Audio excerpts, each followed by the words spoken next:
uzaliwe. Na alimwambia Yeremia ya kwamba tazama, nimekuita, nikakuchagua, nimekufanya. Ulipokuwa tumboni mwa mama yako nilikujua, nikakuelewa. Yeremia ile moja. Nikakufanya kuwa nabii. Kwa Mungu amekufanya kwa mtu fulani tangu ukiwa hujajitambua. Ufahamu wako haujajitambua, rohoni tayari umefanywa kuwa mtu fulani. Sasa ukiishi bila kutimiza kile ambacho Mungu amekufanya uwe hapa duniani, unaishi kwa hasara. Kwa katika kitu unachotakiwa kutafuta, ambacho unatakiwa kutafuta sahihi ni kutafuta umeumbwa ufanye nini.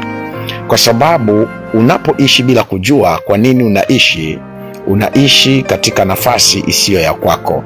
Angalia, Mungu alimwambia Adamu, nimekuweka katika bustani ya Eden, uitunze, uipalilie.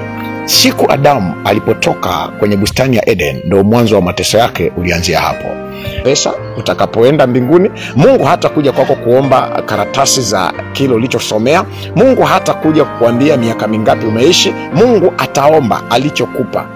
Nilikulinda na mauti, nilikulinda na uchawi, nilikulinda na uharibifu ili unitimizie kazi. Ni kazi gani umefanya? Naomba talanta yangu. Wengi watakwenda na talanta zenye kutu, hazijawaifanya kazi.